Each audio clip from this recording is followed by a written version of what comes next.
Hello everyone, welcome to any classes. So ये video रहने वाला है केस स्टडी की सीरीज़ का पार्ट नंबर 2। पार्ट नंबर 1 में मैंने प्रॉबिलिटी की केस स्टडीज़ ली थी और इस वीडियो में मतलब कि पार्ट 2 में मैं आपके सामने केस स्टडी लेने जा रहा हूँ एपी चैप्टर में से। तो एपी चैप्टर की मैं इस वीडियो में 4 केस स्टडीज़ कवर करूँगा। तो वीडियो को पूरा देखना और साथ साथ में इसको सॉल्व करना और जहाँ पे भी कहीं दिक्कत आए तो उसको मेरे आंसर के साथ कंपेयर करके समझना। ठीक है, तो चले बिना किसी देर के वीडियो को मैं स्टार्ट करता हूँ और आपकी पहली केस स्टडी आपकी स्क्रीन पे आपको इस टाइम नज़र आ रही होगी। और यहाँ पे क्या कहता है हमारे पास केस स्टडी में, कहता है कि ट्रेजर हंट वाली है, आप पूरा पढ़ सकते हैं इसको। तो देख लीजिए यहाँ पे सिंपली जो मेन लाइन है वो पढ़ लेता हूँ मैं। If the number on the nth spot is 20 + 4n। तो nth spot means nth term आपको दे रखी है। तो सबसे पहले सॉल्यूशन में nth टर्म को आप an से डिनोट करते हैं।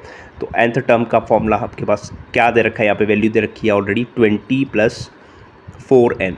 तो ये आपके पास nth टर्म। अब पार्ट नंबर 1 में पूछता है which number is on the first spot.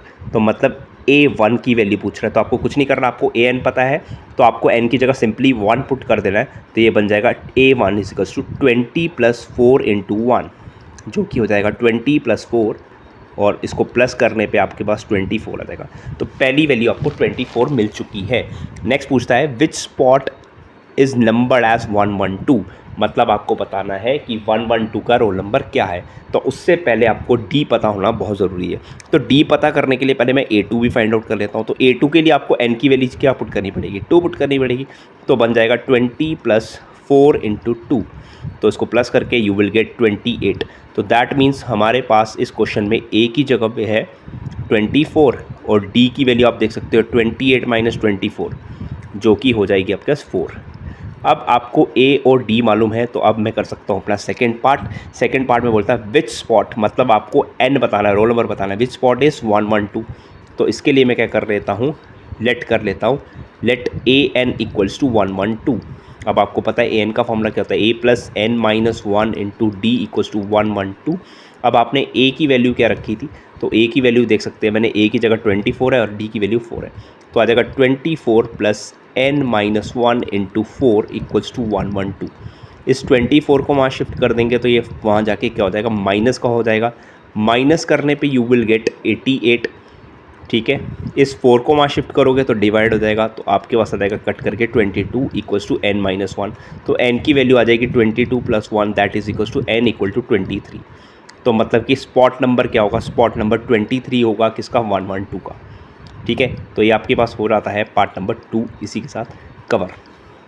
Next part number 3 की बात करता है, और सॉरी पार्ट नंबर 2 में और भी है आपके पास। तो हमसे पूछता है what is the sum of all the numbers in the first 10 spots. All the numbers मतलब आपको S10 की बात कर रहा है। तो और वाला पार्ट कर रहा हूँ मैं यहाँ पे अभी आपके लिए। ठीक है, तो और वाले पार्ट में आपको पूछा गया है S10। तो S10 का फॉर्मूला पहले आप n/2 लगा लीजिए, n/2 ब्रैकेट में 2a + n - 1 × d। ठीक है, तो n की जगह 10 पुट करना है, आपको पता है a की जगह आपके पास 24 आएगा। ठीक है, n - 1 मतलब 10 - 1 जो कि हो जाएगा 9 और d की जगह 4 आ जाएगा। ये 2 उसको कैंसिल कर देगा 10 को, तो 5 मिल जाएगा।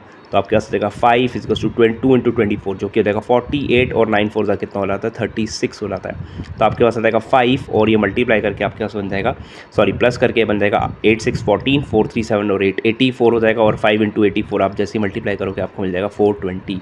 So that means 420 is the right answer. ठीक है, नेक्स्ट हमारे पास पूछता है which number is on the n - 2th spot. तो देख लीजिए पहले यहाँ पे टोटल नंबर ऑफ टर्म्स आपको नहीं बता रखी है। तो मैं मान के चलता हूँ हमारे पास an की वैल्यू क्या थी, an की वैल्यू क्वेश्चन में दे रखी थी 20 + 4n। तो आपको पूछा हुआ है an - 2 स्पॉट। तो आप ले सकते हैं 20 + 4, n की जगह आपको n - 2 पुट करना है। तो आपके पास आ जाएगा 20 प्लस मल्टीप्लाई करके 4n - 4 2 8 हो जाएगा। ठीक है, 20 में से 8 माइनस करोगे तो 12 + 4n आ जाएगा। तो ये नंबर जो होगा वो आपका होगा n - 2 स्पॉट में, क्योंकि हमें टोटल वैल्यूज़ नहीं पता है। ठीक है, नहीं तो आप ये भी कर सकते हो, अगर यहाँ पे n की वैल्यू 23 ले रहा हूँ तो A21 आपको फाइंड आउट करना है। ठीक है, तो मेरे हिसाब से तो यहाँ तक भी सफिशिएंट है, नहीं तो आप A21 फाइंड आउट कर सकते हैं, क्योंकि अगर टोटल टर्म्स आपके पास 23 है तो आपको 2 ही लेस करना है उसमें से। तो 2 लेस करने से A21 आपको फाइंड आउट करना पड़ेगा। ठीक है, तो I hope this case study is clear to you. पढ़ते हैं नेक्स्ट केस स्टडी की तरफ, जो कि है केस स्टडी नंबर 2। ठीक है, तो केस स्टडी नंबर 2 में अगेन हमारे पास पिगी बैंक की केस स्टडी आती है। और यहाँ पे क्या कहा गया है कि पिगी बैंक में हमने कितने पैसे डालते हैं। ठीक है, लड़की का नाम है Rihan, puts 1 rupee 5 coin of our saving in the piggy bank. तो देख लीजिए 5 रुपये डेली का डाला जा रहा है। अगले दिन इस 5 रुपये को बढ़ा के और 5 रुपये से बढ़ा दिया तो 10 हो जाएंगे। अगले दिन 5 रुपये और बढ़ा दिए, तो इस तरह से चलते जा रहा है। तो यहाँ पे क्लियरली देख सकते हो ए की वैल्यू आ रही है 5 और डी की वैल्यू आ रही है अगेन 5। तो आपको फर्स्ट पार्ट में पूछता है how many coins were added to the piggy bank on the 8th day. तो आपसे पूछता है 8th डे में कितने कॉइन ऐड किए गए होंगे। ध्यान से सुनना मेरी बात, आपको कॉइन्स पूछा गया है, कितने कॉइन्स ऐड किए गए होंगे। ठीक है, तो ध्यान से देख लीजिए। पहले मैं A8 निकाल लेता हूँ। तो A8 का फॉर्मूला होगा A + 7D। ठीक है, यही होगा। तो A की जगह आएगा 5 और D की जगह आएगा अगेन 5। तो आपको प्लस करोगे तो 40 रुपये डाले उसने। तो अब बताइए मुझे, एक कॉइन 5 रुपये का है, तो कॉइन्स एडेड कितना हो जाएगा। कॉइन्स एडेड हो जाएगा आपके पास 40 डिवाइड बाय कितना हो जाएगा 5 हो जाएगा। मतलब कि उसने 8 कॉइन्स ऐड किए थे। कौन से दिन में, 8th डे में।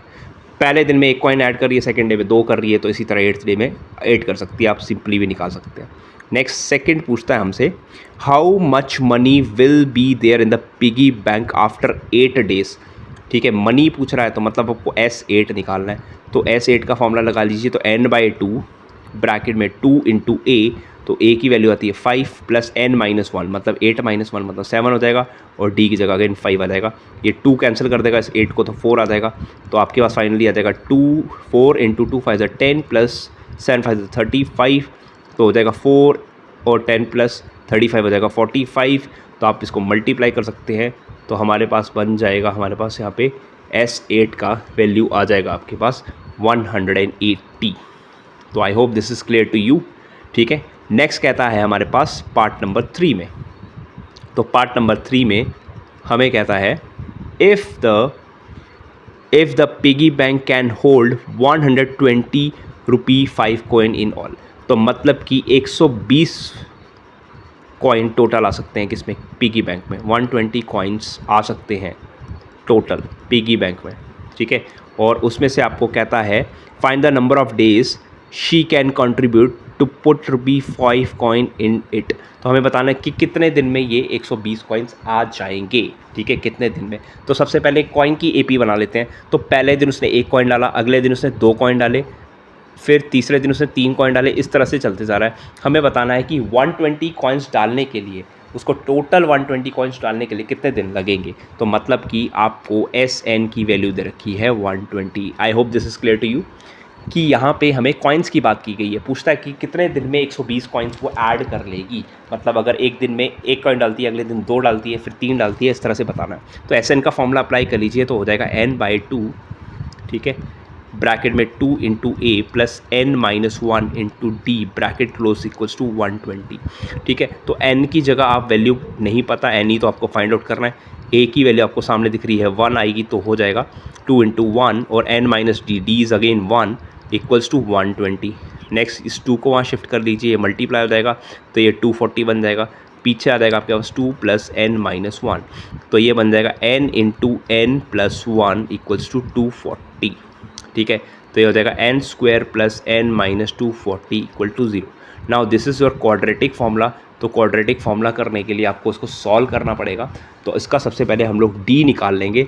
तो D आपके पास आ जाएगा 1 का स्क्वायर -4 × A × C।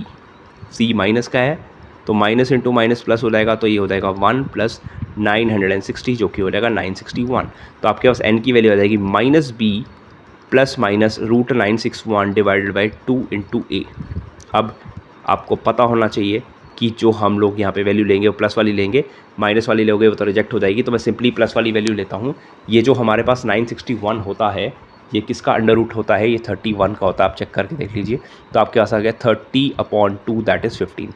तो मतलब कि 15 दिन लगेंगे उसको 120 कॉइन ऐड करने में। तो I hope this is clear to you. तो 15 डेज़ लगेंगे उसको 120 कॉइन ऐड करने में। ठीक है, नेक्स्ट सेकेंड पार्ट इसका काफ़ी सिंपल है। Find the total money saved when the piggy bank is full. अब पिगी बैंक फुल कब होगा, याद रखिए पिगी बैंक फुल होगा जब 120 कॉइन डालेंगे, ठीक है। तो 120 कॉइन्स, ठीक है, makes piggy bank full, piggy bank full. तो टोटल मनी कितनी आएगी, टोटल मनी आ जाएगी आपके पास 120 कॉइन 5 रुपये वाले, तो 600 रुपये आ जाएगा। तो दिस इज़ क्वाइट सिंपल कि हमारे पास टोटल कितने पैसे आ जाएंगे, तो 600 रुपये आएंगे, क्योंकि 120 कॉइन में 5 रुपये के सिक्के से ये हमारा पिगी बैंक क्या हो जाएगा, फुल हो जाएगा, ठीक है। तो इसी के साथ ये वाली केस स्टडी भी हमारी ख़त्म होती है। तो I hope this is also clear to you. तो जल्दी है बढ़ती है आगे की तरफ, ठीक है। तो नेक्स्ट हमारे पास जो केस स्टडी आती है वो हमारे पास बोलता है, ठीक है, यहाँ पे देख लीजिए क्या हमारे पास बोलता है, Suman's mother started a new shoe shop to display the shoe, she put 3 pairs of shoe in the first row. तो पहले उसने 3 रखे, नेक्स्ट उसने कितने रखे, 5 रखे हैं, फिर उसने 7 रखे हैं, इस तरह से लग गया। तो आपको ए पी नज़र आ रही है, ए की वैल्यू 3 आ गई और डी की वैल्यू 2 आ गई, ठीक है। नेक्स्ट फर्स्ट पार्ट में हमसे पूछता है how many pairs of shoes are displayed in the 6th row.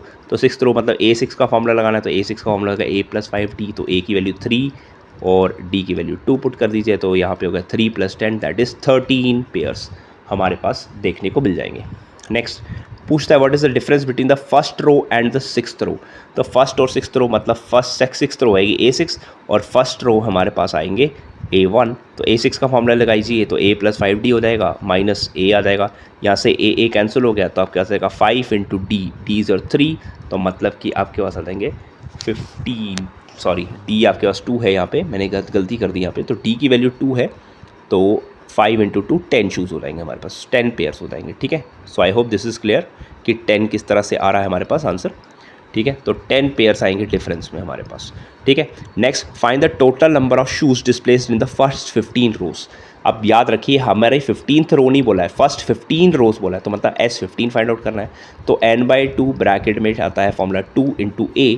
तो देख लीजिए A की वैल्यू क्या है, तो A की वैल्यू है 3, ठीक है। तो 3 आ जाएगा 2 × 3 + n-1 मतलब 15 - 1 × D, D इज़ 2, ठीक है।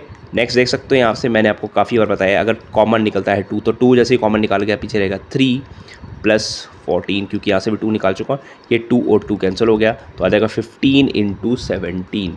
कितना आ जाएगा 15 × 17, ठीक है। तो 15 × 17 आप मल्टीप्लाई करके देख सकते हैं यहाँ पे, तो 7 × 5 = 35, 5 × 1 = 5, 85 हो जाएगा, और ये 17 का 17 आ गया, तो आप इसको प्लस करके देख लीजिए, ये हो जाएगा 255।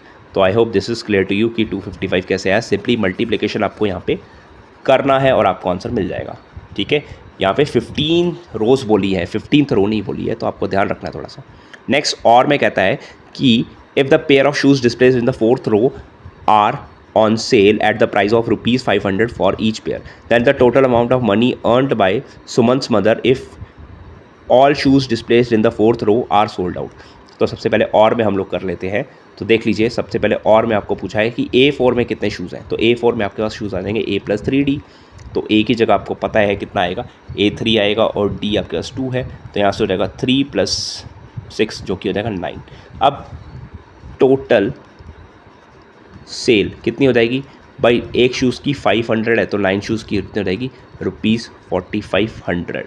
तो I hope this is clear to you कि 4500 कैसे इसका आंसर आया, ठीक है।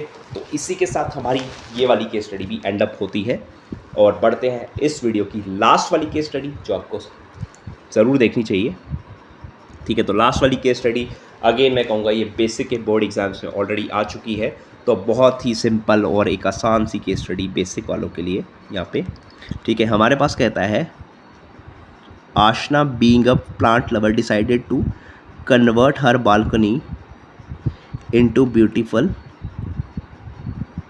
Garden full of plants. तो देख लीजिए यहाँ पे हमने क्या किया, उसने रोज़ बना रखी है प्लांट्स की। तो पहली वाली में कितने दे रखे आप पढ़ सकते हैं यहाँ पे, पहली वाली में, ठीक है। और यहाँ पे लिखा है in such that the number of pots in the first row is 2, second में उसने 5 लगा दिया, फिर देन 8 लगा दिया और सो ऑन। तो यहाँ से पता लग गया आपको AP है, तो A की वैल्यू 2 आ गई और D की वैल्यू कितनी आ गई, 3 आ गई। नेक्स्ट पूछता है find the number of pots placed in the 10th रो। तो आपको अगर विजिबिलिटी नहीं दिख रही है तो A10 की बात कर रहा है, तो A10 का फॉर्मूला होगा A+9D। तो A की जगह गया 2 और 9 की जगह आ गया, सॉरी D की जगह आ गया 3, तो 2 + 9 3 27, तो टोटल 29 पॉट्स लगेंगे किसमें, 10th रो में। नेक्स्ट पूछता है find the difference between the number of pots in the 5th row and 2nd row. तो A5 माइनस A2 आ जाएगा, A5 का formula A plus 4D। Next minus लगा है तो साइन चेंज हो जाएगा, तो ये देगा A प्लस, और यह माइनस था बाहर तो माइनस हो जाएगा A minus D, A cut गया तो आंसर आया 4D माइनस डी, जो कि हो जाएगा 3D, और D की वैल्यू आपको पता है ऑलरेडी, तो D की वैल्यू 3, तो आ जाएगा 9 पॉट्स का डिफरेंस है किसमें, 5th रो और 2nd रो में। So I hope this is clear to you. Next हमारे पास बचते हैं और वाले पार्ट 2 मार्क्स वाले, तो उनको भी कर लेते हैं एक एक करके। तो थर्ड में क्या कहता है देख लीजिए, पढ़ लीजिए इसको। थर्ड में कहता है if Aashna has sufficient space for if Ashna wants to place 100 pots in total, then find the total number of rows। तो 100 pots है इसके पास, मतलब कि SN इक्वल टू 100 दे रखा है, आपको N की वैल्यू निकालनी है। तो फॉर्मूला लगा लीजिए N/2 into 2 into A plus N minus 1 into D equals to 100।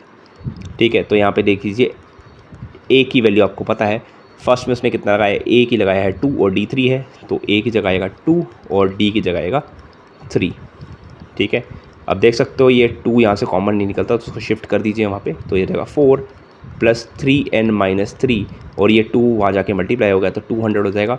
यह आ जाएगा आपके N और 3N प्लस 1 इक्वल्स टू 200, तो ये हो जाएगा 3N square plus N minus 200 equal to 0। तो अगेन इसका भी आप डिस्क्रिमिनेंट निकाल के देख लेना। तो डिस्क्रिमिनेंट आपको बताता हूँ मैं, 2401 आपका डिस्क्रिमिनेंट आ जाएगा यहाँ पे। तो अगर आप यहाँ पे N की वैल्यू निकालोगे तो आपके पास आएगी minus B plus minus √2401 divided by 2 into 3, तो ये हो जाएगा -1 प्लस 2401, आपको याद रखना पड़ेगा 2401 रूट होता है वो 49 का होता है, तो डिवाइड बाई 6, तो मतलब 48/6 आएगा, मतलब 8 आ जाएगा आपके पास। ठीक है, तो इसका मतलब टोटल नंबर ऑफ रोज क्या रहेगा, N आ जाएगी आपके पास 8। ठीक है, तो 8 रोज लगेगी अगर उसको 100 पॉट्स को प्लेस करना है। ठीक है, अब नेक्स्ट आता है if Aashna has sufficient space for 12 rows then how many number of pots are place. तो मतलब आपको S12 निकालना है। ठीक है, इसमें आपको S12 बताना है, तो S12 का फॉर्मूला जाएगा 12/2 2 इंटू A आपके पास अगेन 2 आ जाएगा, प्लस 11 इंटू D आपके पास 3 है। यहाँ से देख लीजिए 2 3 6 सॉरी 2 6 12, और यहाँ पे बन गया 2 2 4 प्लस 33। ठीक है, तो आ जाएगा 6 इंटू 37, तो 37 से मल्टीप्लाई करते हैं, 6 7 42 हो गया, और 6 3 18, तो आपके पास 222 आ जाता है यहाँ पे देखने को आपका आंसर।